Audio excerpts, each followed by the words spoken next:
Hello, my friends, and welcome to the latest Realm News Flash, where I, your host, the Dark Lord, the one who puts the real in Realm and expands your mind one block at a time, sums up all the major Minecraft-related news that has occurred in the past week. Today will be a shorter episode due to the fact that not too much news has occurred in the past 7 days. However, there is some news worth reporting. Today, we will look at Snapshot 25W33A, Simon Collins-Laflamme's mission to save Hytale, and we will then take a sneak peek into this upcoming Thursday's episode titled From Flames to Pixels, the illuminating history of torches in reality and Minecraft. With that said, folks, let's start the show with the news.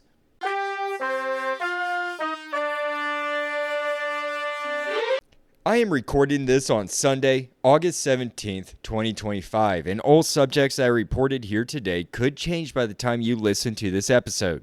On August 12th, 2025, the Java team on Minecraft.net posted a new article titled Minecraft Snapshot 25W33A.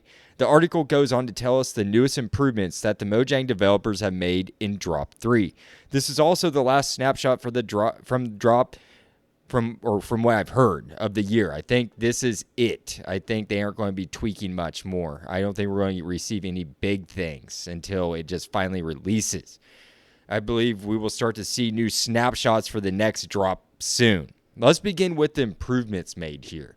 Here's a concise version of what they listed in regards to chatting online or multiplayer chatting. Quote, unsent chat messages are saved as chat drafts. If the chat is forcibly closed, including by external sources like dying or dialogue opening, but not by the player, existing drafts are pre-filled into the message box when the chat is reopened. Draft text is grayed until restored. Draft text can be restored by typing, moving the cursor, clicking, highlighting, or pressing enter. Pressing enter before restoration sends it as a normal message, while pressing backspace deletes it. The chat settings menu now has an option to save unsent messages by default, ensuring they're always saved as drafts even if the player closes the chat. End quote. I am sure that this has made many survival multiplayers very happy. I never play multiplayer, but I think if I did, I would enjoy these new chat features. They seem quite handy, and I like that it saves them automatically, especially when you die. Next, I have a really, cute thing to report to you. If you listen to Realm News episode titled The Iron Golem Pumpkins, Part 2, then you would know that the Iron Golem will occasionally hand a red poppy seed flower to a villager child. Well, now the Iron Golem will do that with the Copper Golem. It's occasional, but the Iron Golem will now plant a decorative red poppy seed flower on top of the Copper Golem's head, right where the lightning rod sticks out. I thought this was just great, and it makes my mind now churn with how to fit the Copper Golem in with the Iron Golem's lore and vice versa. Obviously, they are friendly with one another if it is adorning the Copper Golem with flowers. The neat thing is that you can obtain this flower for yourself if you would like by using shears on it. The shears will free the flower from the top of the Copper Golem's head. And the Copper Golem will also drop the flower if it turns into a statue by freezing in place once fully oxidized. So keep your eyes out for those dropped red poppy flowers. The next big change that the developers made has to do with the end dimension. I'm going to go ahead and just quote the new implementations that the Java team have made according to their article. Quote, the end dimension now has skylight. Normally, the skylight does not affect how the dimension looks. From time to time, flashes in the sky happen. When they happen, skylight intensity increases, flooding the dimension with purple light. End quote. Now, as you are all aware, or perhaps you're not, I have never made it to the end dimension. Not yet, but I don't have to know that this is just a big deal when it comes to theories, headcanon, and lore for Minecraft players. People online are throwing out hypothesis after hypothesis on what this purple flash could indicate. A post made on Twitter, now X, by Minecraft extraordinaire, the Wither King, said, quote, the end flashes are really cool. and it's nice that they're no longer vibrant visuals exclusive anymore. But what do you think is going on here? What do you think they are? What could this mean for the in lore wise, update wise, if anything? End quote. A mutual of mine named Mint Refresh made a reply to that post saying, quote, "The only similar thing we have in the end is the dragon death animation, which would suggest the deaths of other dragons. But we know there's only one main island since outer gateways always return us to our main island. Even this could be somehow explained away though," end quote. I enjoyed this comment because it brings valid points to the conversation. Do these pulses of purple light indicate that there are more than just one ender dragon that inhabits the end? Perhaps the flashes of light are the death of other dragons. Mint Refresh made an additional comment to this, further elaborating, saying, quote, "Alternatively, we can lead into the space inspiration that many players bring to the end and say that they are supernovas, a pretty early theory about the light flashes. I like this concept too, but I haven't seen any evidence that could support this being the case." End quote. I love this theory as well. It seems quite logical that these could be supernovas creating these purple lights. But what do I know? I've never even personally been there yet. However, I love the speculation and the theory surrounding this dimension, and the pulsing lights just add so much more to the speculation. Let me know your theories on the pulsing lights by clicking on one of the many Realm News links at bio.link/Realm News. Now, I am going to keep the Hytale news part brief because this is such a fluid news story that I am afraid that whatever I say in this episode today will have changed by the time it releases to you. I would like to start with a post made by Simon Collins-Laflamme on August 13th, 2025 at 1:52 p.m. saying, quote, "I'm in active discussions with Riot Games about acquiring Hytale. Updates will be limited for now as we work through it. Thank you for believing in Hytale. Simon." End quote. This shows that negotiations are active, and I feel that we are getting closer to a final result, meaning that we may have some news whether or not Hytale has been saved. 2 days later, on August 15th at 8:24 a.m., Simon made another post that is very promising to hear. Quote, "If an acquisition deal happens with me involved, the game has a 100% chance of release. That you can be sure of. I'm not afraid of releasing a broken version. I'm not normal. I believe in broken code that works.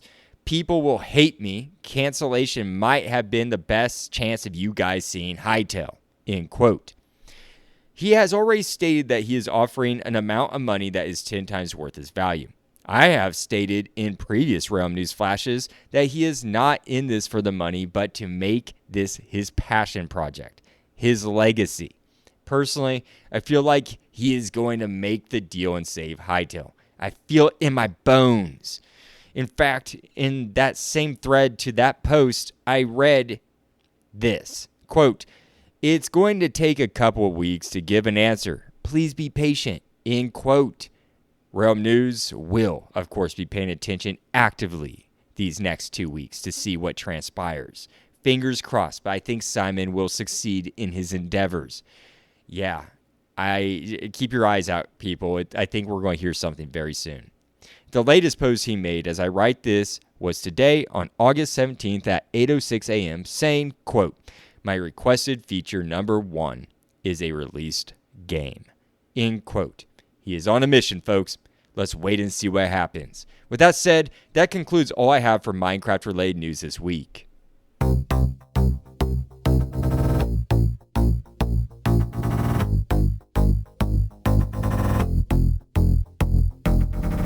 This Thursday, we have a brand new episode on Realm News that is part of our series on light. I first covered campfires, and now we have moved on to the torch. And the torch is iconic in Minecraft. I just wish that the copper torch had been announced before I created this episode. No worries. I covered all that in a previous Realm News Flash. I would like to present to you all a clip from this upcoming Thursday's episode titled From Flames to Pixels, the illuminating history of torches in reality and Minecraft.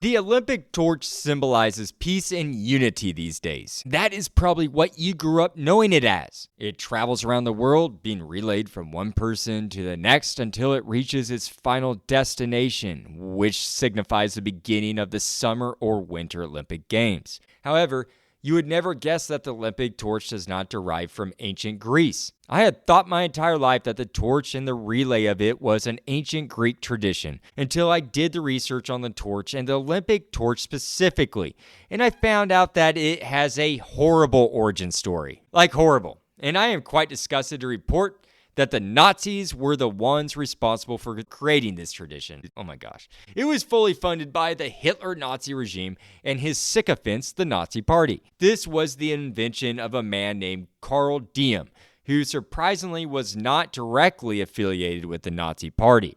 However, Karl Diem was instrumental in granting the city of Berlin, Germany, the Summer Olympics in 1930.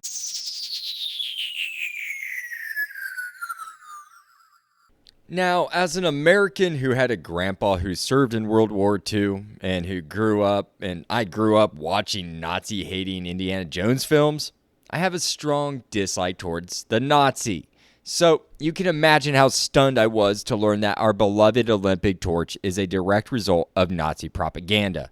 I will never be able to watch that part of the ceremony again.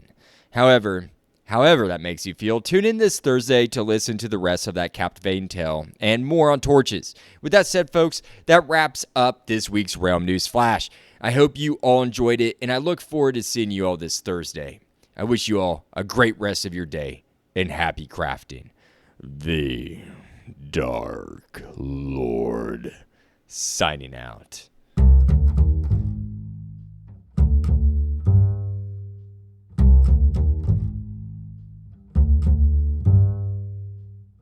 Hey, Realm News fans, it's your host, the Dark Lord, the one who puts the real in Realm and expands your mind one block at a time. I am here to tell you that your support means everything. Spread the word by telling friends, liking, and commenting on Spotify or Good Pods. Find me on X, Blue Sky, Reddit, or via email at bio.link/realmnews. For more content, join my Patreon at the Copper, Diamond, and VIP tiers for early episodes, bonus content, and newsletters. Find out more at bio.link/realmnews. No pressure, though. Just keep listening, liking, and sharing. That's more than enough. Happy crafting, and see you at the next Realm News.